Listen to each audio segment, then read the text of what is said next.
Hello everyone and very big welcome to our YouTube channel Kuldeep edu hub. मैं कुलदीप यादव आप लोगों का बहुत बहुत स्वागत करता हूं दोस्तों। तो दोस्तों आज की ये वीडियो है बीएससी 6th सेमेस्टर के छात्र छात्राओं के लिए। बहुत ही इम्पोर्टेंट है वीडियो दोस्तों। जूलॉजी का पेपर है जो सिद्धार्थ यूनिवर्सिटी में दोस्तों 2023 में आयोजित कराई गई थी। इसमें 100 क्वेश्चंस हैं दोस्तों, एमसीक्यू टाइप के, बहुत ही इम्पोर्टेंट है दोस्तों। अगर आप ये क्वेश्चन पढ़ के जाते हैं, वीडियो को स्किप नहीं करते हैं और वीडियो को पूरा अंत तक देख के जाते हैं दोस्तों, तो आप एग्ज़ाम में बहुत अच्छे मार्क्स गेन करेंगे, ये मेरी आशा है दोस्तों। तो दोस्तों चलिए वीडियो को देखते हैं दोस्तों। वीडियो स्टार्ट करते हैं। अगर आपको ये वीडियो पसंद आए तो लाइक करें, शेयर करें, सब्सक्राइब करें और दोस्तों के साथ शेयर करना ना भूलें। चलिए दोस्तों वीडियो को शुरू करते हैं। सबसे पहले बेसिक इन्फॉर्मेशन देखते हैं दोस्तों इस क्वेश्चन पेपर का। इसका सीरियल नंबर है जो है दोस्तों बुकलेट का, वो है 30822215 और जो कोड नंबर है दोस्तों वो है 6072 और ये बीएससी 6th सेमेस्टर का पेपर है दोस्तों। एग्जामिनेशन 2023-24 में आयोजित कराई गई थी दोस्तों। ये जूलॉजी का पेपर है जिसका पेपर टाइटल है दोस्तों इवोल्यूशनरी एंड डेवलपमेंटल बायोलॉजी और कोर्स कोड है जो दोस्तों वो है B050601T और ये मेजर सब्जेक्ट है दोस्तों। चलिए दोस्तों आगे देखते हैं। यहाँ पर रोल नंबर आपको लिखना रहेगा। इस जगह को मैंने ब्लू कलर से ढक दिया है। यहाँ पर रोल नंबर आपको लिखना पड़ता है इन फिगर्स यानी कि अंकों में, और यहाँ पे आपको शब्दों में लिखना पड़ता है। आप मैक्सिमम मार्क्स देख सकते हैं दोस्तों, आपका 50 है और 100 क्वेश्चन है, यानी कि एक क्वेश्चन आपका 1/2 नंबर का हुआ। आगे चलते हैं दोस्तों। यहाँ पर महत्वपूर्ण निर्देश दिए गए हैं जो आप पढ़ सकते हैं दोस्तों वीडियो को पॉज कर करके। आगे चलते हैं दोस्तों। आपका पहला क्वेश्चन है दोस्तों इस क्वेश्चन पेपर का कि which of the following gases was not used bye Stanley Miller in his experiment. यानी कि दोस्तों कह रहा है स्टैनली मिलर ने अपने प्रयोग में निम्नलिखित में से किस गैस का उपयोग नहीं किया था। तो बता दें दोस्तों स्टैनली मिलर जो थे वो ऑक्सीजन यानी कि O2 गैस का उपयोग अपने एक्सपेरिमेंट में नहीं किए थे, इसलिए आपका डी ऑप्शन सही हो जाएगा दोस्तों पहले क्वेश्चन का, डी ऑप्शन। अगले प्रश्न पर चलते हैं दोस्तों। क्वेश्चन नंबर 2 कह रहा है the discovery of ribozymes provided evidence for which hypothesis regarding the origin of life. यानी कि राइबोजाइम की खोज ने जीवन की उत्पत्ति के संबंध में किस परिकल्पना का प्रमाण प्रदान किया। आपके ऑप्शंस आपके सामने हैं दोस्तों। तो बता दें दोस्तों इसका जो सही आंसर हो जाएगा वो हो जाएगा आपको द आरएनए वर्ड हाइपोथेसिस, यानी कि आरएनए वर्ड परिकल्पना। इसलिए आपका ऑप्शन नंबर 1 करेक्ट हो जाएगा दोस्तों क्वेश्चन नंबर 2 का। अगले प्रश्न पर चलते हैं दोस्तों। क्वेश्चन नंबर 3 कह रहा है theory of origin of life was proposed by. यानी कि जीवन की उत्पत्ति का सिद्धांत किसके द्वारा प्रस्तावित किया गया था। आपके ऑप्शंस आपके सामने हैं दोस्तों, यहाँ पे देख सकते हैं। तो इसका जो सही आंसर हो जाएगा दोस्तों वो हो जाएगा आपका ओपरिन के द्वारा, यानी कि ऑप्शन नंबर सी आपका करेक्ट हो जाएगा दोस्तों क्वेश्चन नंबर 3 का।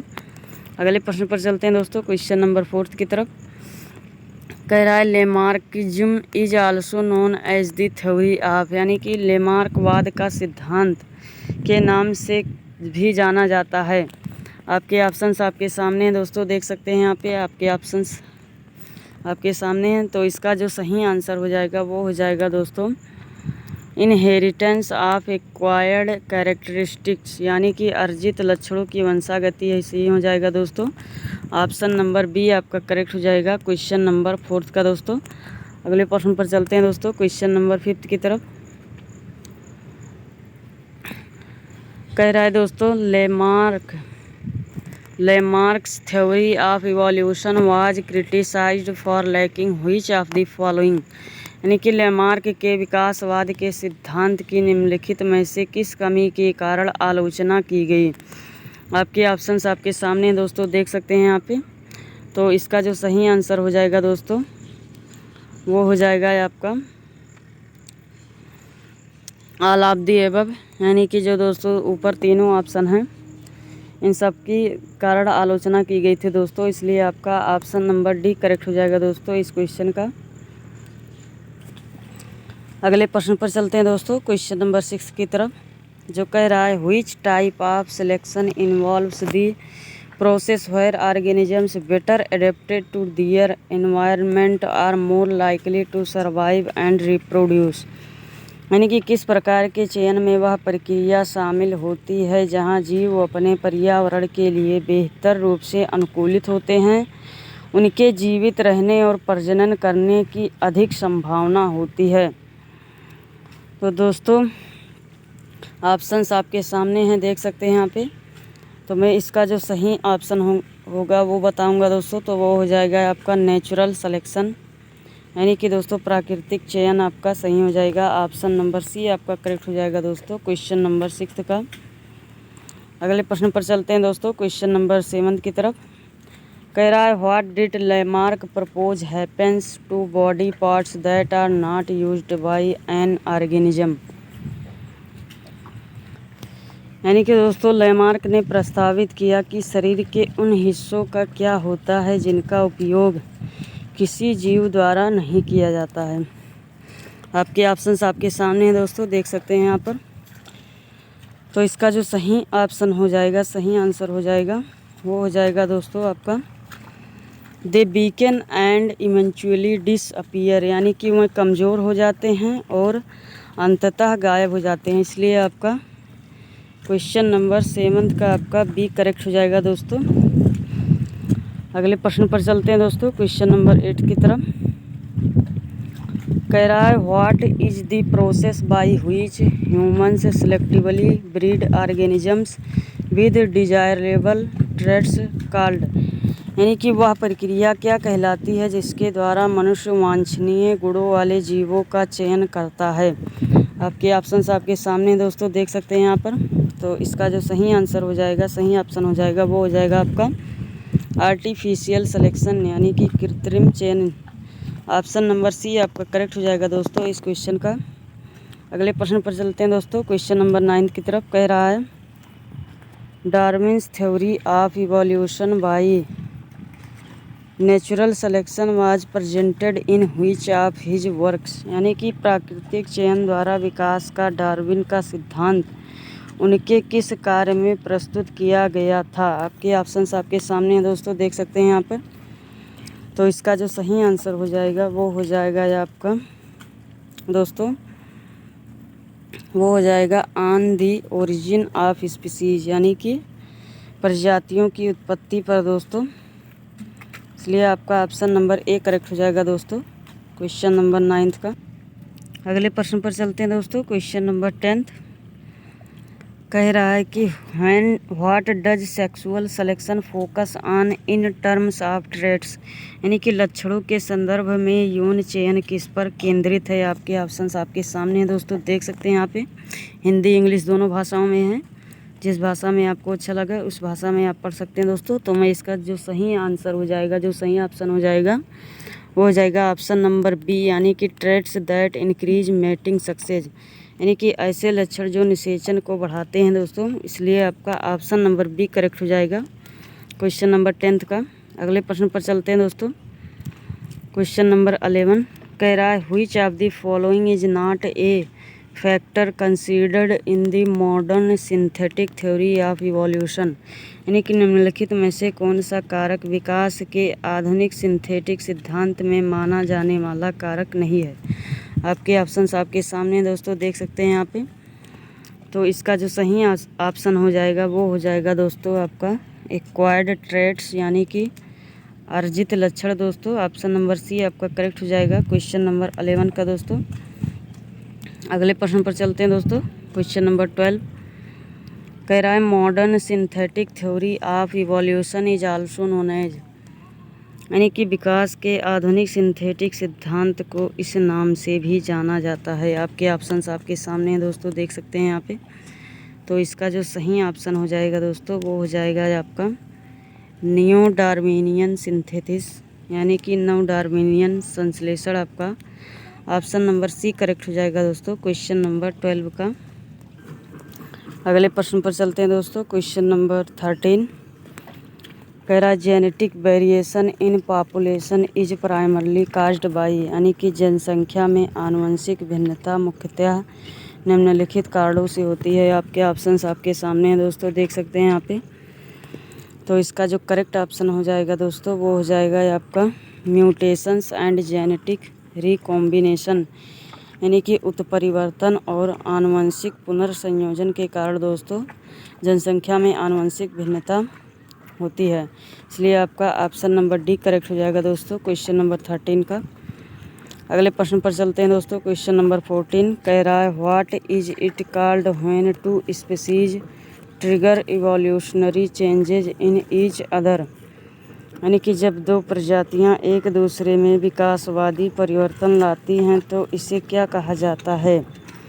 आपके ऑप्शंस आपके सामने दोस्तों, देख सकते हैं यहाँ पे। तो इसका जो करेक्ट ऑप्शन हो जाएगा दोस्तों वो हो जाएगा आपका को इवोल्यूशन, यानी कि सह विकास कहलाता है दोस्तों। इसलिए आपका ऑप्शन नंबर 1 करेक्ट हो जाएगा दोस्तों क्वेश्चन नंबर 14 का। अगले प्रश्न पर चलते हैं दोस्तों, question number 15। Which of the following is an example of divergent evolution, यानी कि निम्नलिखित में से कौन सा अपसारी विकास का उदाहरण है। आपके ऑप्शंस आपके सामने हैं दोस्तों, देख सकते हैं यहाँ पे।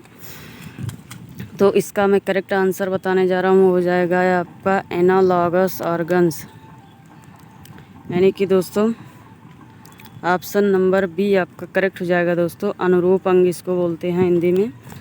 क्वेश्चन नंबर 15 का। अगले प्रश्न पर चलते हैं दोस्तों, क्वेश्चन नंबर 16। कह रहा है which of the following best describes micro evolution, यानी कि निम्नलिखित में से कौन सा माइक्रो इवोल्यूशन का सबसे अच्छा वर्णन करता है। आपके ऑप्शंस आपके सामने हैं दोस्तों, देख सकते हैं आप। इसका जो करेक्ट ऑप्शन हो जाएगा वो हो जाएगा आपका changes in the frequency of alleles with A population over time, यानी कि ऑप्शन नंबर बी आपका करेक्ट हो जाएगा दोस्तों। हिंदी में भी यहाँ पे दिया है, समय के साथ जनसंख्या के भीतर एलील्स की आवृत्ति में परिवर्तन ही माइक्रो इवोल्यूशन कहलाता है। इसलिए आपका ऑप्शन नंबर बी करेक्ट हो जाएगा दोस्तों क्वेश्चन नंबर 16 का। अगले प्रश्न पर चलते हैं दोस्तों, क्वेश्चन नंबर 17। कह रहा है micro evolution is concern with, यानी कि माइक्रो इवोल्यूशन का संबंध है। आपके ऑप्शंस आपके सामने हैं दोस्तों, देख सकते हैं यहाँ पे। तो इसका जो करेक्ट ऑप्शन हो जाएगा वो हो जाएगा changes in allele frequencies with in A population, यानी कि ऑप्शन नंबर ए आपका करेक्ट हो जाएगा दोस्तों क्वेश्चन नंबर 17 का। अगले प्रश्न पर चलते हैं दोस्तों, क्वेश्चन नंबर 18 पूछ रहा है। क्वेश्चन नंबर 18 कि the Hardy Weinberg equation is represented as, यानी कि हार्डी वेनबर्ग समीकरण को इस प्रकार दर्शाया गया है। यहाँ पे दोस्तों देख सकते हैं 4 ऑप्शन दिए गए हैं। तो इसका जो सही समीकरण हो जाएगा दोस्तों हार्डी वेनबर्ग का वो हो जाएगा आपका डी ऑप्शन, यानी कि p² + 2pq + q² is equal to 1, यानी कि ऑप्शन नंबर डी आपका करेक्ट हो जाएगा दोस्तों क्वेश्चन नंबर 18 का। अगले प्रश्न पर चलते हैं दोस्तों, क्वेश्चन नंबर 19। कह रहा है which of the following forces of evolution results from random changes in allele frequencies due to chance events, यानी कि निम्नलिखित में से कौन सा विकास बल आकस्मिक घटनाओं के कारण एलील आवृत्तियों में यादृच्छिक परिवर्तन का परिणाम है। आपके ऑप्शंस आपके सामने हैं दोस्तों। इसका जो सही ऑप्शन हो जाएगा दोस्तों वो हो जाएगा आपका ऑप्शन नंबर डी, यानी कि जेनेटिक ड्रिफ्ट, जिसको हिंदी में बोलते हैं आनुवंशिक बहाव, यानी कि ऑप्शन नंबर डी आपका करेक्ट हो जाएगा दोस्तों क्वेश्चन नंबर 19 का। अगले प्रश्न पर चलते हैं दोस्तों, क्वेश्चन नंबर 20। क्वेश्चन नंबर 20 कह रहा है दोस्तों व्हाट इज अ म्यूटेशन यानी कि उत्परिवर्तन क्या है। आपके ऑप्शंस आपके सामने हैं दोस्तों, पढ़ सकते हैं यहाँ पे। तो इसका जो करेक्ट ऑप्शन हो जाएगा वो मैं आपको बताऊंगा, वो हो जाएगा ऑप्शन नंबर डी, यानी कि the changes in the genetic material of DNA, यानी कि ऑप्शन नंबर डी आपका करेक्ट हो जाएगा दोस्तों क्वेश्चन नंबर 20 का। अगले प्रश्न पर चलते हैं दोस्तों। क्वेश्चन नंबर 21 पूछ रहा है who was the first person to propose the theory of mutation, यानी कि उत्परिवर्तन के सिद्धांत को प्रतिपादित करने वाले प्रथम व्यक्ति कौन थे। आपके ऑप्शंस आपके सामने हैं दोस्तों। तो बता दें दोस्तों, जो उत्परिवर्तन के सिद्धांत को सबसे पहले प्रतिपादित किया था वो थे ह्यूगो डी व्रीज, यानी कि ऑप्शन नंबर डी आपका करेक्ट हो जाएगा दोस्तों क्वेश्चन नंबर 21 का, ह्यूगो डी व्रीज। अगले प्रश्न पर चलते हैं दोस्तों। क्वेश्चन नंबर 22 कह रहा है what is the significance of mutations in evolution, यानी कि दोस्तों विकास में उत्परिवर्तन का क्या महत्व है। आपके ऑप्शंस आपके सामने हैं दोस्तों, यहाँ पे दे सकते हैं। तो हम बता दें इसका जो करेक्ट ऑप्शन हो जाएगा वो हो जाएगा आपका दोस्तों ऑप्शन नंबर बी, यानी कि म्यूटेशंस प्रोवाइड जेनेटिक वेरिएशन, यानी कि उत्परिवर्तन जो है दोस्तों आनुवंशिक भिन्नता प्रदान करते हैं, ये महत्व है दोस्तों। इसलिए आपका ऑप्शन नंबर बी करेक्ट हो जाएगा क्वेश्चन नंबर 22 का। अगले प्रश्न पर चलते हैं दोस्तों। क्वेश्चन नंबर 23 पूछ रहा है कि which of the following is not a condition for Hardy Weinberg equilibrium, यानी कि दोस्तों निम्नलिखित में से कौन सी हार्डी वेनबर्ग संतुलन के लिए एक शर्त नहीं है। आपके ऑप्शंस आपके सामने हैं दोस्तों। तो इसका जो करेक्ट ऑप्शन है वो हो जाएगा आपका दोस्तों option number D, constant migration of individuals, यानी कि व्यक्तियों का लगातार प्रवास। ऑप्शन नंबर डी आपका करेक्ट हो जाएगा दोस्तों क्वेश्चन नंबर 23 का। अगले प्रश्न पर चलते हैं दोस्तों।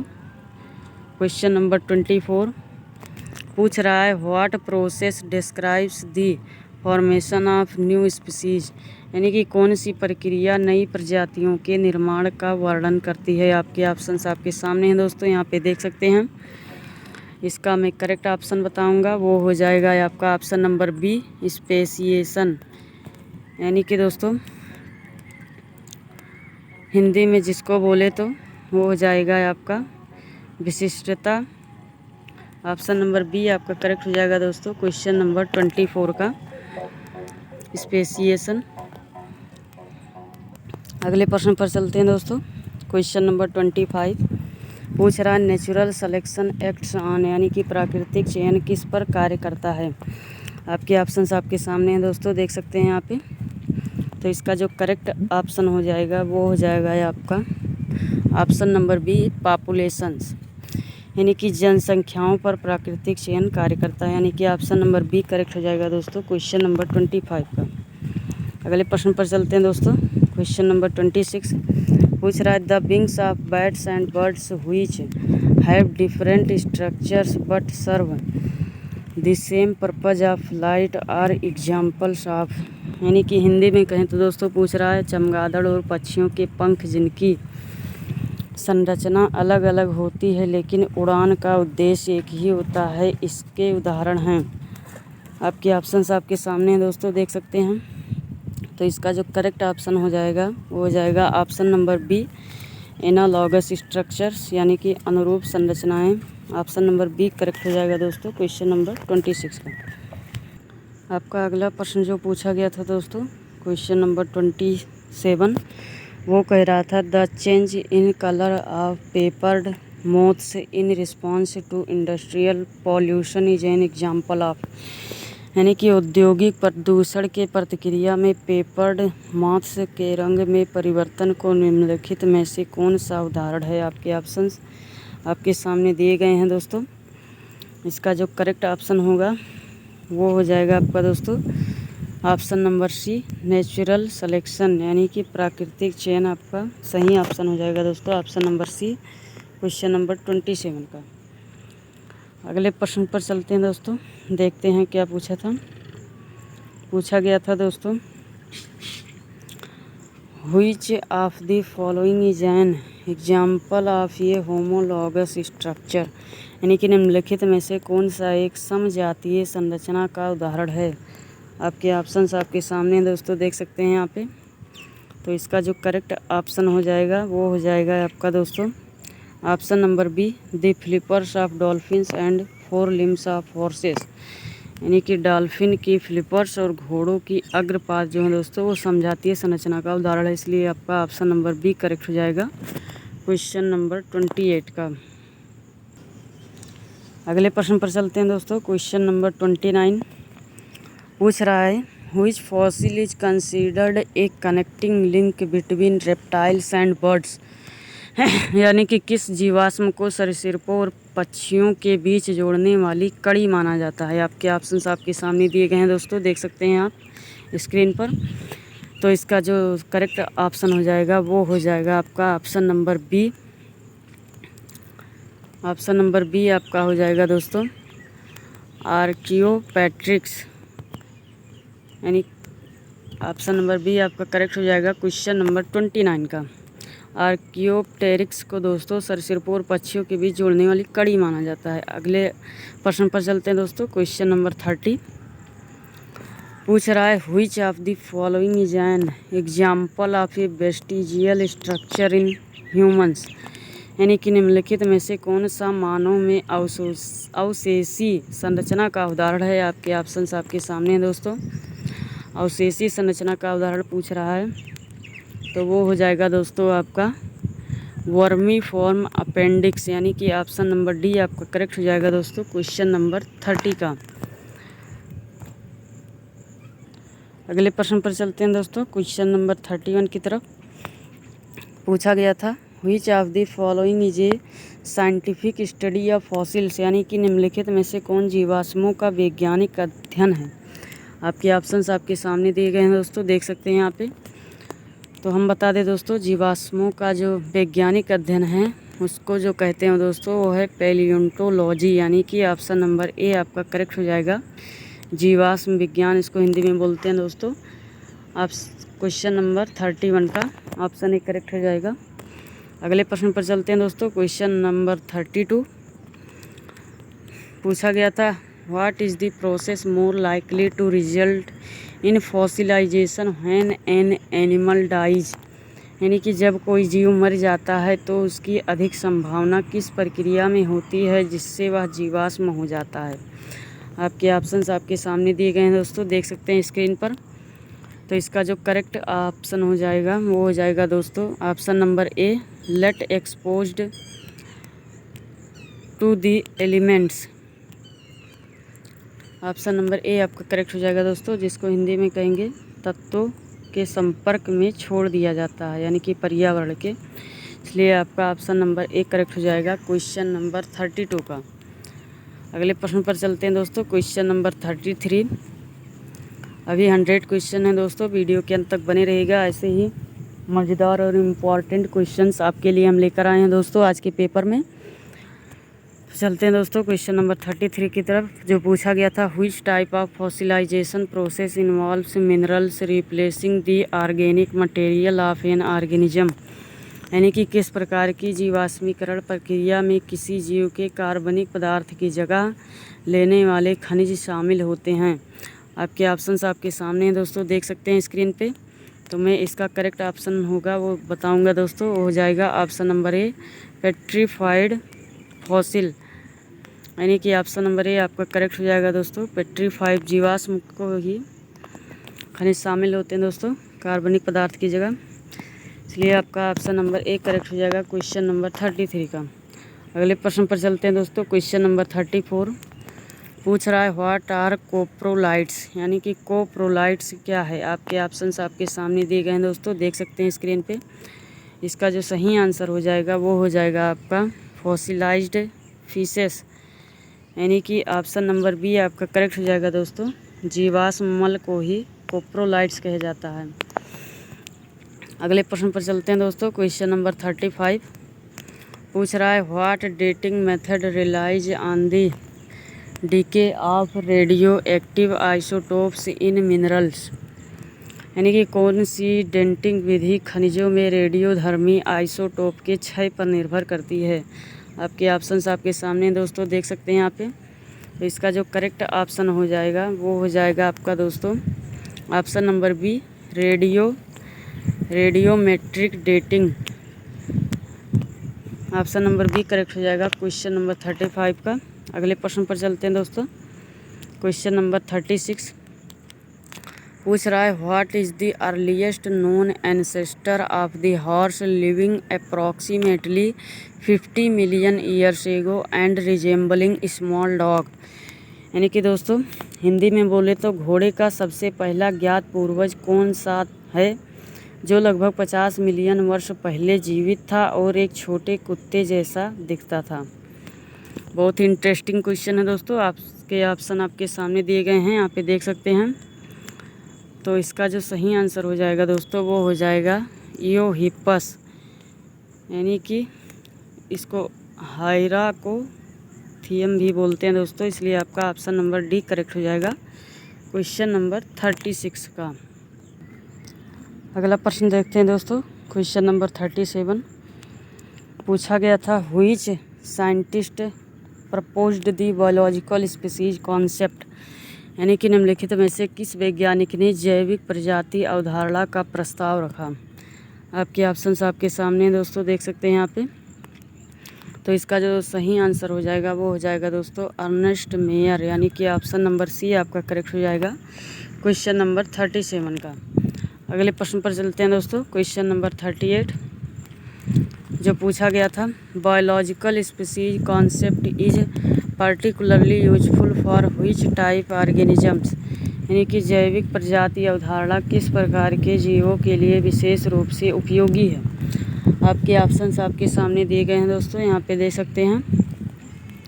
तो इसका जो सही ऑप्शन हो जाएगा वो हो जाएगा आपका option number D, sexually reproducing organisms, यानी कि लैंगिक रूप से प्रजनन करने वाले जीव। इसलिए आपका ऑप्शन नंबर डी करेक्ट हो जाएगा क्वेश्चन नंबर 38 का। अगले प्रश्न पर चलते हैं दोस्तों। क्वेश्चन नंबर 39 पर कह रहा है, which mode of speciation occurs when populations are separated by geographical barrier. यानी कि जब जनसंख्याओं को भौगोलिक बाधा द्वारा अलग किया जाता है तो कौन सा प्रकार का संवर्धन होता है। आपके ऑप्शंस आपके सामने दोस्तों देख सकते हैं यहाँ पे। तो इसका जो करेक्ट ऑप्शन हो जाएगा वो हो जाएगा दोस्तों आपका ऑप्शन नंबर ए, एलोपेट्रिक स्पेसिएशन, यानी कि एलोपेट्रिक प्रजातिकरण। ऑप्शन नंबर ए आपका करेक्ट हो जाएगा दोस्तों क्वेश्चन नंबर 39 का। अगले प्रश्न पर चलते हैं दोस्तों। क्वेश्चन नंबर 40 पूछा गया था कि what is the main factor that drives allopatric speciation. यानी कि एलोपेट्रिक जाति प्रजाति को प्रेरित करने वाला मुख्य कारक क्या है। ऑप्शंस आपके सामने दोस्तों देख सकते हैं यहाँ पे। तो इसका जो करेक्ट ऑप्शन हो जाएगा वो हो जाएगा दोस्तों option number B, geographic isolation, यानी कि भौगोलिक अलगाव जाति प्रजाति को प्रेरित करने वाला मुख्य कारक है दोस्तों। इसलिए आपका ऑप्शन नंबर बी करेक्ट हो जाएगा क्वेश्चन नंबर 40 का।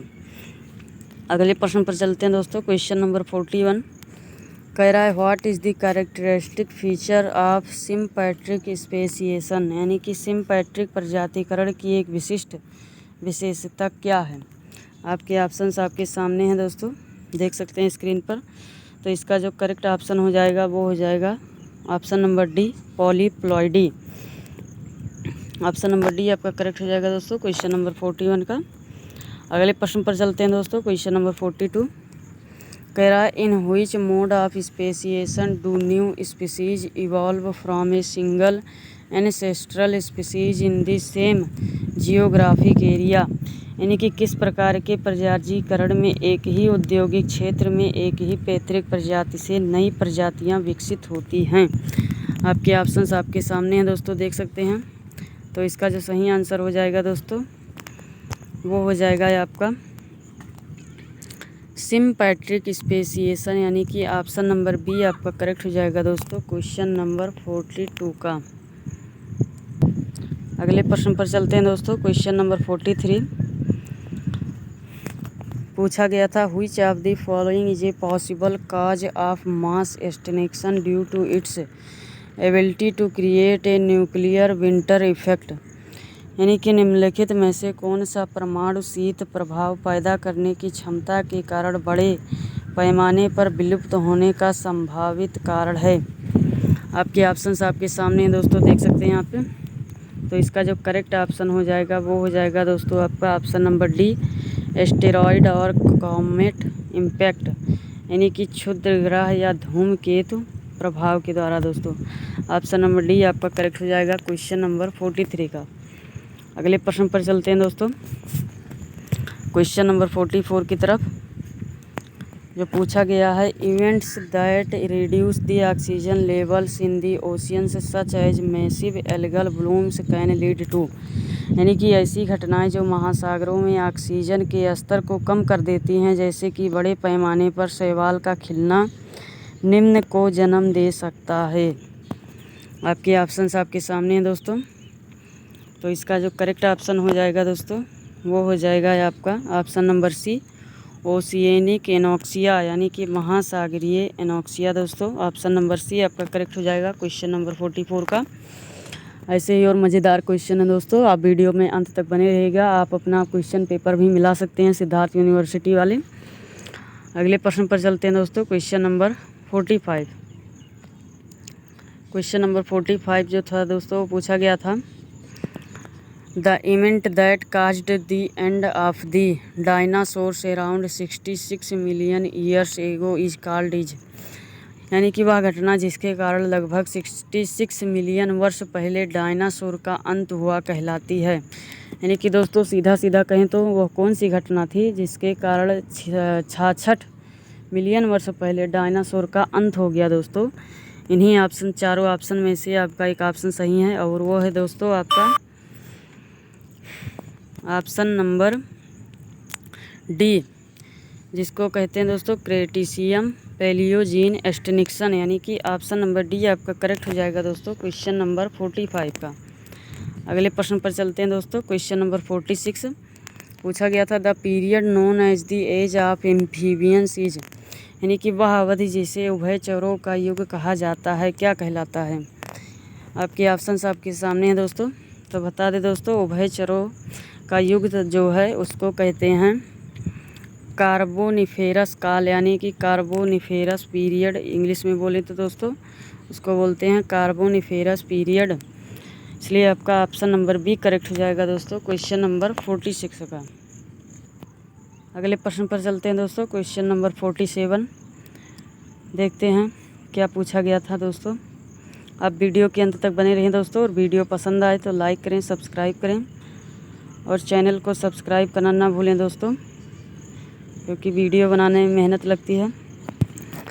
तो क्वेश्चन नंबर 47 पूछा गया था दोस्तों the reproductive isolating factor occurring when a sperm and an egg are incompatible as, यानी कि दोस्तों कह रहा है जब एक शुक्राणु और एक अंडाणु असंगत होते हैं तो प्रजनन पृथक्करण कारक उत्पन्न होता है। तो वही पूछ रहा है दोस्तों कि उस अवस्था को क्या कहते हैं। इन्हीं चारों ऑप्शन में से आपको चूज करना है दोस्तों। तो बता दें दोस्तों, इसका जो सही आंसर हो जाएगा वो हो जाएगा आपका गैमेटिक आइसोलेशन, यानी कि हिंदी में बोले तो दोस्तों युग्मक अलगाव उसको बोलते हैं। इसलिए आपका ऑप्शन नंबर सी करेक्ट हो जाएगा दोस्तों क्वेश्चन नंबर 47 का। अगले प्रश्न पर चलते हैं दोस्तों, क्वेश्चन नंबर 48 कह रहा है which of the following can be used for studying human evolution, यानी कि मानव विकास का अध्ययन करने के लिए निम्नलिखित में से किसका उपयोग किया जा सकता है। आपके ऑप्शंस आपके सामने हैं दोस्तों। तो इसका जो सही आंसर हो जाएगा दोस्तों वो हो जाएगा आपका ऑल ऑफ दी अबव, यानी कि ऑप्शन नंबर डी आपका करेक्ट हो जाएगा दोस्तों। उत्खनन भी किया जा सकता है, समय डेटिंग का भी और डीएनए अनुक्रम निर्धारण का भी। इसलिए आपका ऑप्शन नंबर डी करेक्ट हो जाएगा दोस्तों क्वेश्चन नंबर 48 का। अगले प्रश्न पर चलते हैं दोस्तों, क्वेश्चन नंबर 49 जो पूछा गया था which process involves the complete change in form and structure during the growth of N organism, यानी कि किस प्रक्रिया में किसी जीव के विकास के दौरान रूप और संरचना में पूर्ण परिवर्तन शामिल होता है। आपके ऑप्शंस आपके सामने हैं दोस्तों। तो इसका जो सही आंसर हो जाएगा दोस्तों वो हो जाएगा आपका मेटामॉर्फोसिस, यानी कि हिंदी में बोले तो रूपांतरण कहते हैं दोस्तों। इसलिए आपका ऑप्शन नंबर सी करेक्ट हो जाएगा क्वेश्चन नंबर 49 का। अगले प्रश्न पर चलते हैं दोस्तों। क्वेश्चन नंबर 50 जो कि पूछा गया था, which of the following is not considered a mechanism of evolution, यानी कि दोस्तों निम्नलिखित में से किसे विकास का तंत्र नहीं माना जाता है। आपके ऑप्शंस आपके सामने हैं दोस्तों। तो बता दें दोस्तों, जिसको विकास का तंत्र नहीं माना जाता है वो है आपका option number a genetic drift, यानी कि आनुवंशिक च्युति। इसलिए आपका ऑप्शन नंबर ए करेक्ट हो जाएगा दोस्तों क्वेश्चन नंबर 50 का। तो दोस्तों आपके क्वेश्चन पेपर की अर्धशतकीय पारी यानी कि 50 क्वेश्चन आपको मैंने करा डाले हैं दोस्तों, और 50 क्वेश्चंस आपके और बचे हैं। सो वीडियो के अंत तक बने रहेंगे तो आपको नॉलेज मिलेगा दोस्तों इसी तरह से, और चैनल को सब्सक्राइब करके रखेंगे तो ऐसे ही वीडियो आएंगे दोस्तों और आपको नॉलेज प्रदान करते रहेंगे। तो दोस्तों आधा ख़त्म हो गया है यानी कि बोले तो, और आधे क्वेश्चन सभी आपके बाकी हैं दोस्तों। उसको भी मैं जल्द से जल्द कम से कम समय में सॉल्व करने की कोशिश करता हूं दोस्तों, वीडियो को ज़्यादा ना लॉन्ग करते हुए। तो चलते हैं दोस्तों अपने अगले क्वेश्चन पर, यानी कि क्वेश्चन नंबर 51 पर दोस्तों, जो कि पूछा गया था, where does spermatogenesis primarily occurs in males, यानी कि पुरुषों में शुक्राणु जनन मुख्य रूप से कहाँ होती है। आपके ऑप्शंस आपके सामने हैं दोस्तों, देख सकते हैं। तो बता दें दोस्तों, इसका जो सही आंसर हो जाएगा वो हो जाएगा seminiferous tubules of the testis, यानी कि वृषण की सेमिनिफेरस नलिकाओं में दोस्तों शुक्राणु जनन होता है। इसलिए आपका ऑप्शन नंबर 1 करेक्ट हो जाएगा दोस्तों क्वेश्चन नंबर 51 का। अगले प्रश्न पर चलते हैं दोस्तों। क्वेश्चन नंबर 52 पूछा गया था, what type of cell undergoes mitosis to produce primary spermatocytes, यानी कि किस प्रकार की कोशिका प्राथमिक शुक्राणु कोशिकाओं का उत्पादन करने के लिए माइटोसिस से गुजरती हैं। आपके ऑप्शंस आपके सामने हैं दोस्तों। तो इसका जो सही ऑप्शन हो जाएगा वो हो जाएगा दोस्तों ऑप्शन नंबर सी स्पर्मेटोगोनिया, यानी कि ऑप्शन नंबर सी आपका करेक्ट हो जाएगा दोस्तों क्वेश्चन नंबर 52 का। अगले प्रश्न पर चलते हैं दोस्तों। क्वेश्चन नंबर 53 कह रहा है, which cells are responsible for producing testosterone in the male productive system, यानी कि पुरुष प्रजनन प्रणाली में टेस्टोस्टेरोन के उत्पादन के लिए कौन सी कोशिकाएं जिम्मेदार हैं।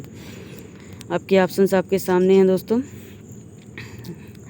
तो बता दें दोस्तों, इसका जो सही आंसर हो जाएगा वो हो जाएगा आपका लेडिक सेल्स, यानी कि ऑप्शन नंबर ए आपका करेक्ट हो जाएगा दोस्तों। लेडिक कोशिकाएं या टेस्टोस्टेरोन का उत्पादन करती हैं दोस्तों। अगले प्रश्न पर चलते हैं दोस्तों। क्वेश्चन नंबर 54 जो कि पूछा गया था, what is spermiogenesis in the process are of spermatogenesis, यानी कि शुक्राणु जनन की प्रक्रिया में स्पर्मियोजेनेसिस क्या है। आपके ऑप्शंस आपके सामने हैं दोस्तों, देख सकते हैं यहाँ पे। तो बता दें दोस्तों, इसका जो सही ऑप्शन हो जाएगा वो हो जाएगा ऑप्शन नंबर सी, यानी कि maturation of spermatids into spermatozoa, यानी कि स्पर्मेटिड की परिपक्वता स्पर्मेटोजोआ में ही इस शुक्राणु जनन की प्रक्रिया में स्पर्मियोजेनेसिस है दोस्तों। इसलिए आपका ऑप्शन नंबर सी करेक्ट हो जाएगा क्वेश्चन नंबर 54 का। अगले प्रश्न पर चलते हैं दोस्तों। क्वेश्चन नंबर 55 पूछ रहा है, where does fertilization typically occur in humans, यानी कि मनुष्यों में निषेचन आमतौर पर कहाँ होता है। यानी कि दोस्तों निषेचन आपका पूछ रहा है। तो बता दें दोस्तों, आपके ऑप्शंस आपके सामने हैं, यहाँ पे देख सकते हैं। तो इसका जो सही आंसर हो जाएगा दोस्तों वो हो जाएगा आपका फैलोपियन ट्यूब। फैलोपियन ट्यूब में ही दोस्तों निषेचन होता है। इसलिए आपका ऑप्शन नंबर बी करेक्ट हो जाएगा क्वेश्चन नंबर 55 का। अगले प्रश्न पर चलते हैं दोस्तों। क्वेश्चन नंबर 56 कह रहा है, once the sperm penetrates the egg what is formed, यानी कि एक बार जब शुक्राणु अंडे में प्रवेश कर जाता है तब क्या बनता है। आपके ऑप्शंस आपके सामने हैं दोस्तों, देख सकते हैं। तो बता दें दोस्तों, एक बार जब शुक्राणु अंडे में प्रवेश कर गया तो आपका जाइगोट बनता है, यानी कि ऑप्शन नंबर ए आपका करेक्ट हो जाएगा दोस्तों, जिसको हिंदी में युग्मनज बोलते हैं। 56 का ए ऑप्शन सही हो जाएगा। अगले प्रश्न पर चलते हैं दोस्तों। क्वेश्चन नंबर 57 जो कि पूछ रहा है how many sets of chromosomes are present in a zygote. यानी कि दोस्तों कह रहा है युग्मनज में गुणसूत्रों के कितने सेट मौजूद होते हैं। आपके ऑप्शंस आपके सामने हैं दोस्तों। तो बता दें दोस्तों, जो युग्मनज यानी कि जाइगोट में होता है वो 2 सेट यानी कि 2 सेट क्रोमोजोम्स के प्रेजेंट होते हैं दोस्तों, 23-23 करके। इसलिए आपका ऑप्शन नंबर बी करेक्ट हो जाएगा क्वेश्चन नंबर 57 का। अगले प्रश्न पर चलते हैं दोस्तों। क्वेश्चन नंबर 58 पूछ रहा है where does oogenesis primarily occurs in females. यानी कि महिलाओं में अंड जनन मुख्य रूप से कहाँ होता है। आपके ऑप्शंस आपके सामने हैं दोस्तों, देख सकते हैं। तो बता दें दोस्तों, अंड जनन जो होता है वो ओवरीज में होता है। यानी कि ऑप्शन नंबर ए आपका करेक्ट हो जाएगा दोस्तों, जिसको अंडाशय भी बोलते हैं। 58 का ए ऑप्शन सही हो जाएगा। अगले प्रश्न पर चलते हैं दोस्तों। क्वेश्चन नंबर 59 कह रहा है what is the term for the process by which N oocyte is released from the ovary. यानी कि उस प्रक्रिया को क्या कहते हैं जिसके द्वारा अंडाशय से एक अंडाणु निकलता है। आपके ऑप्शंस आपके सामने हैं दोस्तों। तो बता दें दोस्तों, इसका जो सही आंसर हो जाएगा वो हो जाएगा ओव्यूलेशन। यानी कि ऑप्शन नंबर डी आपका करेक्ट हो जाएगा दोस्तों, क्वेश्चन नंबर 59 का। अगले प्रश्न पर चलते हैं दोस्तों। क्वेश्चन नंबर 60 तक पहुंच गए हैं दोस्तों, जो कि पूछ रहा है what is the main function of the sperm's flagellum during fertilization. यानी कि निषेचन के दौरान शुक्राणु के फ्लैगलम का मुख्य कार्य क्या है। आपके ऑप्शंस आपके सामने हैं दोस्तों, देख सकते हैं स्क्रीन पर। तो बता दें दोस्तों, जो मुख्य कार्य है वो है आपका provide motility to reach the egg. यानी कि अंडे तक पहुंचने के लिए सहारा प्रदान करना दोस्तों। इसलिए आपका ऑप्शन नंबर डी करेक्ट हो जाएगा क्वेश्चन नंबर 60 का, गतिशीलता प्रदान करना। अगले प्रश्न पर चलते हैं दोस्तों, क्वेश्चन नंबर 61 की तरफ, जो कि पूछ रहा है what is the term for the solid ball of cells formed during early cleavage.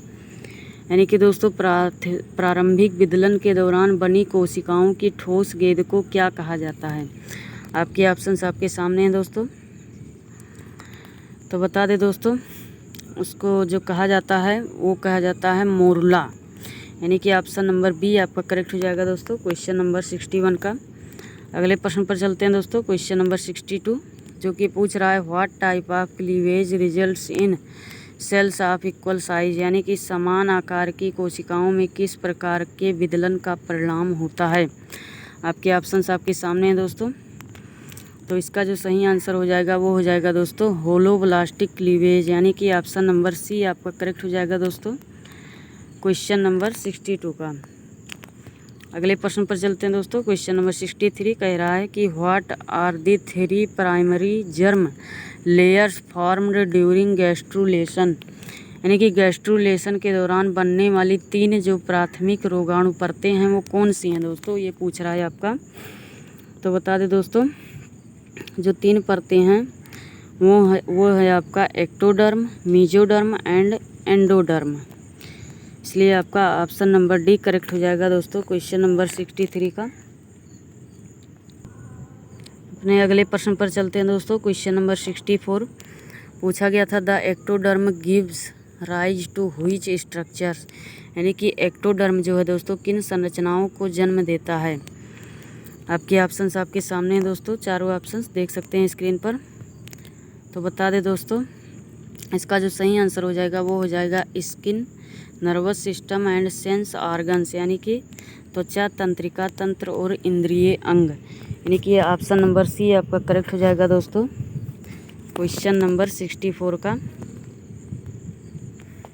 अगले प्रश्न पर चलते हैं दोस्तों। क्वेश्चन नंबर 65 पूछ रहा है व्हाट इज एम्ब्रोयनिक इंडक्शन। यानी कि भ्रूणीय प्रेरण क्या है। आपके ऑप्शंस आपके सामने हैं दोस्तों, देख सकते हैं स्क्रीन पर। तो बता दें दोस्तों, भ्रूणीय प्रेरण जो है वो है the process by which one group of cell influences the development of adjacent cells. यानी कि वह प्रक्रिया जिसके द्वारा कोशिकाओं का एक समूह अपने नज़दीकी कोशिकाओं के विकास को प्रभावित करता है, ये भ्रूणीय प्रेरणा कहलाता है दोस्तों। इसलिए आपका ऑप्शन नंबर बी करेक्ट हो जाएगा दोस्तों, क्वेश्चन नंबर 65 का। अगले क्वेश्चन पर चलते हैं दोस्तों। क्वेश्चन नंबर 66 जो कि पूछा गया था, cell differentiation refers to the process by which cells, यानी कि कोशिका विभेदन उस प्रक्रिया को संदर्भित करता है जिसके द्वारा कोशिकाएं, आपके ऑप्शंस आपके सामने हैं दोस्तों, देख सकते हैं स्क्रीन पर। तो इसका जो सही आंसर हो जाएगा दोस्तों वो हो जाएगा आपका become specialized to perform specific functions, यानी कि विशेष कार्यों को संपादित करने के लिए विशेष हो जाती हैं। इसलिए आपका ऑप्शन नंबर बी करेक्ट हो जाएगा दोस्तों क्वेश्चन नंबर 66 का। अगले प्रश्न पर चलते हैं दोस्तों। क्वेश्चन नंबर 67 पूछा गया था, which of the following is not a role of signalling pathways in development, यानी कि निम्नलिखित में से कौन विकास में सिग्नलिंग पाथवे की भूमिका नहीं है। आपके ऑप्शंस आपके सामने हैं दोस्तों। तो बता दें दोस्तों, कंट्रोलिंग हार्ट रेट, यानी कि हृदय गति को नियंत्रित करना है जो दोस्तों, वो सिग्नलिंग पाथवे की भूमिका नहीं है। इसलिए आपका ऑप्शन नंबर डी करेक्ट हो जाएगा क्वेश्चन नंबर 67 का। अगले प्रश्न पर चलते हैं दोस्तों। ये भी बहुत इंपॉर्टेंट क्वेश्चन है। पूछ रहा है BMP4 belongs to which family of proteins, यानी कि BMP4 प्रोटीन के किस परिवार से संबंधित है। मोस्ट इम्पॉर्टेंट क्वेश्चन दोस्तों। तो बता दें दोस्तों, जो फैमिली है वो आपका है, आपके ऑप्शंस आपके सामने हैं दोस्तों, देख सकते हैं। तो इसका जो सही आंसर हो जाएगा वो हो जाएगा ट्रांसफरिंग ग्रोथ फैक्टर बीटा, यानी कि TGF बेटा शॉर्ट फॉर्म में बोलते हैं दोस्तों इसको। इसलिए आपका ऑप्शन नंबर सी करेक्ट हो जाएगा दोस्तों क्वेश्चन नंबर 68 का। अगले प्रश्न पर चलते हैं दोस्तों। क्वेश्चन नंबर 69 पूछा गया था, which of the following is a key component of the WNT signalling pathway, यानी कि निम्नलिखित में से कौन WNT सिग्नलिंग पाथवे का एक प्रमुख घटक है। आपके ऑप्शंस आपके सामने दोस्तों, देख सकते हैं। तो बता दें दोस्तों, जो आपका फ्रिजल्ड रिसेप्टर एंड LRP5/6 जो है दोस्तों, WNT सिग्नलिंग का एक पाथवे है। इसलिए आपका ऑप्शन नंबर 1 करेक्ट हो जाएगा क्वेश्चन नंबर 69 का। अगले प्रश्न पर चलते हैं दोस्तों। क्वेश्चन नंबर 70 पूछ रहा है, which of the following is necessary for cells to respond to inductive signals, यानी कि इंडक्टिव सिग्नल पर प्रतिक्रिया देने के लिए कोशिकाओं के लिए निम्नलिखित में से क्या आवश्यक है। आपके ऑप्शंस आपके सामने हैं दोस्तों, देख सकते हैं। तो इसका जो सही आंसर हो जाएगा दोस्तों वो हो जाएगा प्रेजेंस ऑफ स्पेसिफिक रिसेप्टर्स, यानी कि विशिष्ट रिसेप्टर्स की उपस्थिति दोस्तों। इसलिए आपका ऑप्शन नंबर डी करेक्ट हो जाएगा दोस्तों क्वेश्चन नंबर 70 का। अगले प्रश्न पर चलते हैं दोस्तों। क्वेश्चन नंबर 71 पूछा गया था, embryonic stem cells are derived from the, यानी कि भ्रूणीय स्टेम कोशिकाएं निम्न से प्राप्त होती हैं। किससे प्राप्त होती हैं दोस्तों? तो बता दें आपको, टाइमर सेल्स ऑफ दी ब्लास्टोसाइस्ट, यानी कि ब्लास्टोसिस्ट का इनर सेल मास। इसलिए आपका ऑप्शन नंबर बी करेक्ट हो जाएगा दोस्तों क्वेश्चन नंबर 71 का। अगले प्रश्न पर चलते हैं दोस्तों। क्वेश्चन नंबर 72 कह रहा है, the defining characteristic of embryonic stem cells is there, यानी कि भ्रूणीय स्टेम कोशिकाओं की परिभाषित विशेषता उनकी है। आपके ऑप्शंस आपके सामने हैं दोस्तों। तो बता दें दोस्तों, इसका जो सही आंसर हो जाएगा वो हो जाएगा प्लूरीपोटेंसी, यानी कि ऑप्शन नंबर सी करेक्ट हो जाएगा दोस्तों क्वेश्चन नंबर 72 का। अगले प्रश्न पर चलते हैं दोस्तों। क्वेश्चन नंबर 73 पूछा गया था, which structure of the blastocyst will eventually give rise to the placenta, यानी कि ब्लास्टोसिस्ट की कौन सी संरचना अंततः प्लेसेंटा को जन्म देगी। आपके ऑप्शंस आपके सामने हैं दोस्तों। तो बता दें दोस्तों, इसका जो सही आंसर हो जाएगा वो हो जाएगा ट्रोफोब्लास्ट, यानी कि ऑप्शन नंबर ए आपका करेक्ट हो जाएगा दोस्तों क्वेश्चन नंबर 73 का। अगले प्रश्न पर चलते हैं दोस्तों। क्वेश्चन नंबर 74 कह रहा है, which hormone triggers ovulation of the egg, यानी कि कौन सा हार्मोन अंडे के ओव्यूलेशन को ट्रिगर करता है। आपके ऑप्शंस आपके सामने हैं दोस्तों, देख सकते हैं स्क्रीन पर। तो इसका जो सही आंसर हो जाएगा दोस्तों वो हो जाएगा ल्यूटिनाइजिंग हार्मोन, यानी कि शॉर्ट फॉर्म में इसको LH भी बोलते हैं दोस्तों। ऑप्शन नंबर बी आपका करेक्ट हो जाएगा दोस्तों। अगले प्रश्न पर चलते हैं दोस्तों। क्वेश्चन नंबर 75 पूछ रहा है, in which stage morphogenetic movements take place in embryos, यानी कि भ्रूण में मॉर्फोजेनेटिक मूवमेंट किस अवस्था में होता है। तो बता दें दोस्तों, भ्रूण में जो मॉर्फोजेनिक मूवमेंट होता है वो मोरला अवस्था में होता है, इसलिए आपका ऑप्शन नंबर बी करेक्ट हो जाएगा क्वेश्चन नंबर 75 का। अगले प्रश्न पर चलते हैं दोस्तों। क्वेश्चन नंबर 76 पूछा गया था, which process involves the infoldings of cell sheet during gastrulation, यानी कि गैस्ट्रुलेशन के दौरान किस प्रक्रिया में सेल शीट का इनफोल्डिंग शामिल होता है। आपके ऑप्शंस आपके सामने हैं दोस्तों। तो बता दें दोस्तों, इसका जो सही आंसर हो जाएगा वो हो जाएगा इनवेजिनेशन, यानी कि ऑप्शन नंबर बी आपका करेक्ट हो जाएगा दोस्तों क्वेश्चन नंबर 76 का। अगले प्रश्न पर चलते हैं दोस्तों। क्वेश्चन नंबर 77 पूछ रहा है, which of the following is not A germ layer involved in organogenesis, यानी कि निम्नलिखित में से कौन सी ऑर्गेनोजेनेसिस में शामिल जर्म लेयर नहीं है। आपके ऑप्शंस आपके सामने हैं दोस्तों। तो बता दें दोस्तों, इसका जो सही आंसर हो जाएगा वो हो जाएगा हाइपोडर्म, यानी कि ऑप्शन नंबर डी आपका करेक्ट हो जाएगा दोस्तों क्वेश्चन नंबर 77 का। अगले प्रश्न पर चलते हैं दोस्तों। क्वेश्चन नंबर 78 कह रहा है, इंड्यूस्ड प्लूरीपोटेंट स्टेम सेल्स, यानी कि शॉर्ट फॉर्म में बोलते हैं दोस्तों iPSCs, और यानी कि प्रेरित प्लूरीपोटेंट स्टेम सेल्स। आपके ऑप्शंस आपके सामने हैं दोस्तों। तो बता दें दोस्तों, इसका जो सही आंसर हो जाएगा वो हो जाएगा adult cell reprogrammed to behave like embryonic stem cells, यानी कि हिंदी में बोलते हैं दोस्तों वयस्क कोशिकाओं को भ्रूण स्टेम कोशिकाओं की तरह व्यवहार करने के लिए पुनः प्रोग्राम किया गया, इसलिए आपका ऑप्शन नंबर बी करेक्ट हो जाएगा दोस्तों क्वेश्चन नंबर 78 का। अगले प्रश्न पर चलते हैं दोस्तों। क्वेश्चन नंबर 79 पूछा गया था, what is the larval stage of A butterfly called, यानी कि तितली की लार्वल अवस्था को क्या कहते हैं। आपके ऑप्शंस आपके सामने हैं दोस्तों। तो बता दें दोस्तों, तितली की लार्वल अवस्था को बोलते हैं कैटरपिलर, इसलिए आपका ऑप्शन नंबर सी करेक्ट हो जाएगा क्वेश्चन नंबर 79 का। अगले प्रश्न पर चलते हैं दोस्तों। क्वेश्चन नंबर 80 पूछा गया था, which of the following organisms undergoes complete Metamorphosis, यानी कि निम्नलिखित में से कौन से जीव पूर्ण रूप से कायांतरण हो जाता है। आपके ऑप्शंस आपके सामने हैं दोस्तों। तो बता दें दोस्तों, वो जीव है बटरफ्लाई, यानी कि ऑप्शन नंबर बी आपका करेक्ट हो जाएगा दोस्तों। तितली जो होती है उसका पूर्ण रूप से कायांतरण हो जाता है दोस्तों, इसलिए आपका क्वेश्चन नंबर 80 का ऑप्शन नंबर बी करेक्ट हो जाएगा। अगले प्रश्न पर चलते हैं दोस्तों। क्वेश्चन नंबर 81 पूछ रहा है, which hormone causes moulting in insects, यानी कि कीटों में मोल्टिंग कौन से हार्मोन के कारण होता है। आपके ऑप्शंस आपके सामने हैं दोस्तों स्क्रीन पर। तो बता दें दोस्तों, एक्डीसोन के कारण जो होता है दोस्तों मोल्टिंग होता है कीटों में, इसलिए आपका ऑप्शन नंबर ए करेक्ट हो जाएगा क्वेश्चन नंबर 81 का।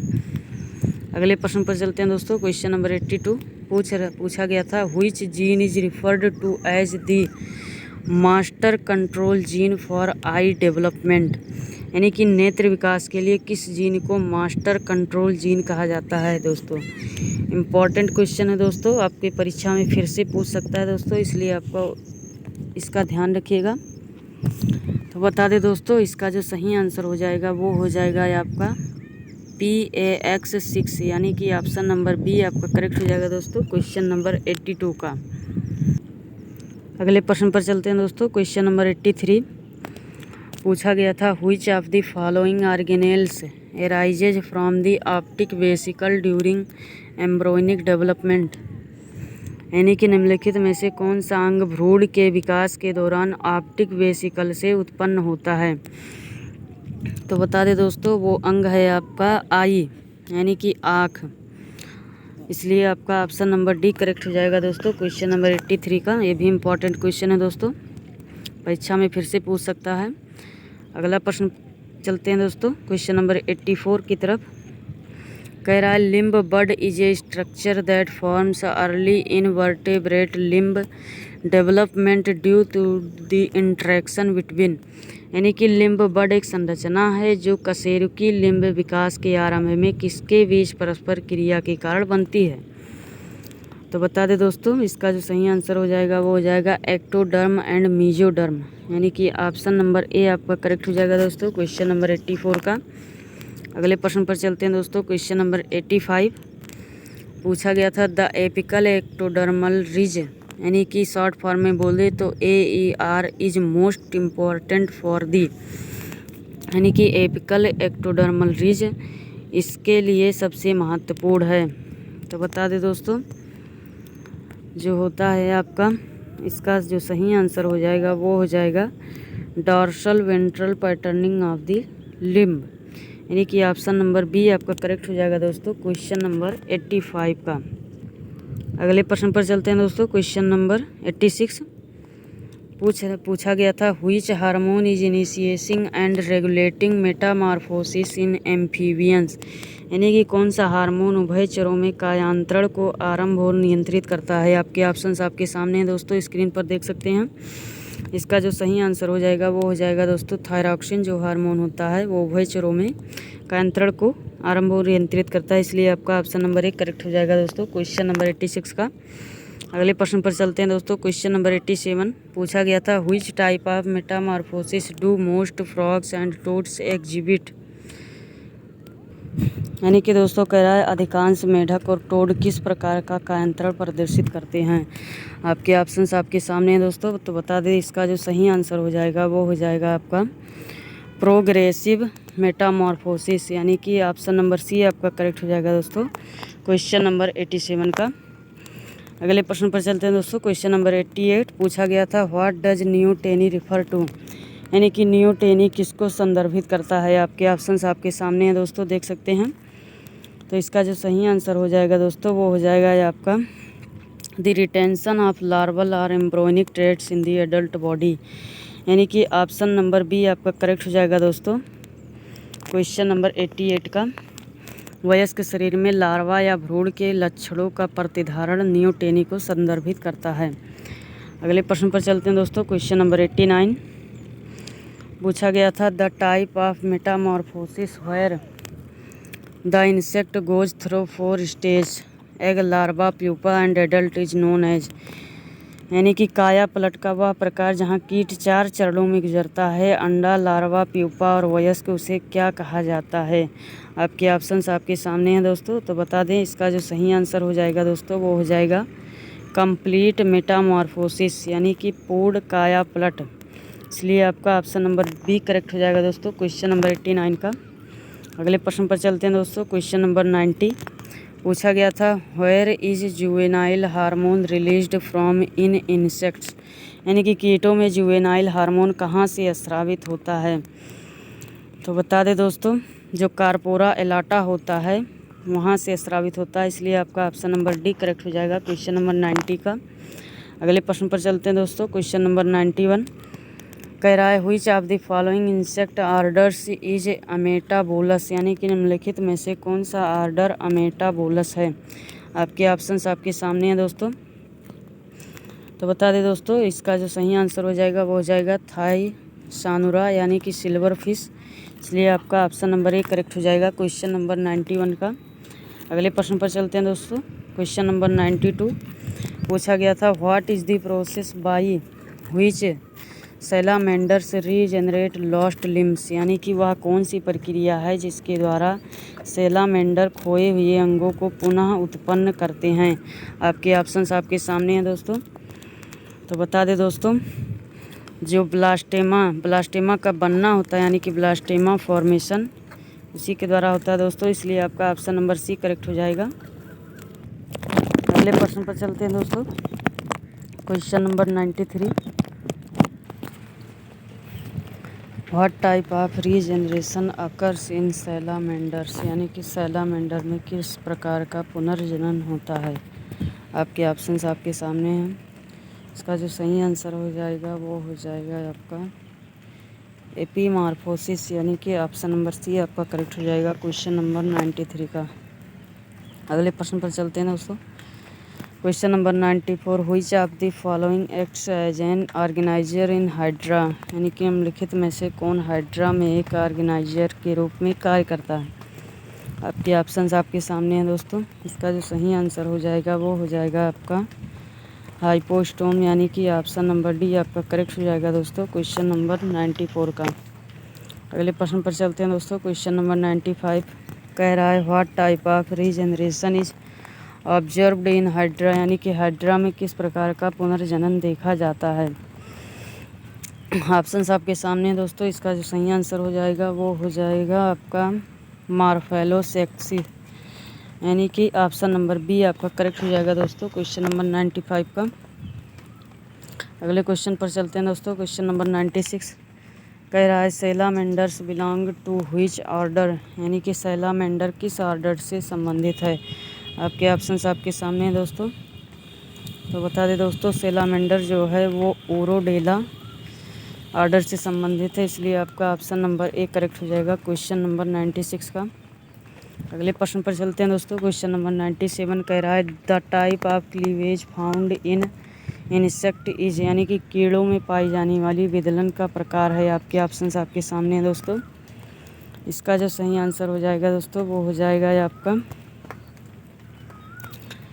मेरोब्लास्टिक, यानी कि ऑप्शन नंबर डी आपका करेक्ट हो जाएगा दोस्तों क्वेश्चन नंबर 97 का। अगले प्रश्न पर चलते हैं दोस्तों। क्वेश्चन नंबर 98 कह रहा है which of the following hormones is secreted by the human placenta, यानी कि निम्नलिखित में से कौन सा हार्मोन मानव प्लेसेंटा द्वारा स्रावित होता है। के ऑप्शंस आपके सामने हैं। इसका जो सही आंसर हो जाएगा दोस्तों वो हो जाएगा HCG, यानी कि ह्यूमन कैरियोजेनिक गोनेडोट्रोपिन, इसलिए आपका ऑप्शन नंबर बी करेक्ट हो जाएगा क्वेश्चन नंबर 98 का। अगले प्रश्न पर चलते हैं दोस्तों। क्वेश्चन नंबर 99 पूछ रहा है which of the following is an example of a pluripotent stem cell, यानी कि निम्नलिखित में से कौन सा प्लूरीपोटेंट स्टेम सेल का उदाहरण है। ऑप्शंस आपके सामने दोस्तों स्क्रीन पर। इसका जो सही आंसर हो जाएगा वो हो जाएगा आपका एम्ब्रियोनिक स्टेम सेल, यानी कि ऑप्शन नंबर सी आपका करेक्ट हो जाएगा दोस्तों क्वेश्चन नंबर 99 का। One and more last question दोस्तों। क्वेश्चन नंबर 100 पूछ रहा है the process of differentiation is controlled by, यानी कि विभेदीकरण की प्रक्रिया को नियंत्रित किया जाता है। आपके ऑप्शंस आपके सामने हैं दोस्तों। इसका जो सही आंसर हो जाएगा वो हो जाएगा आपका जेनेटिक फैक्टर्स, यानी कि आनुवंशिक कारक द्वारा, इसलिए आपका ऑप्शन नंबर ए करेक्ट हो जाएगा क्वेश्चन नंबर 100 का। तो दोस्तों आज का था ये BSc 6th सेमेस्टर का वीडियो।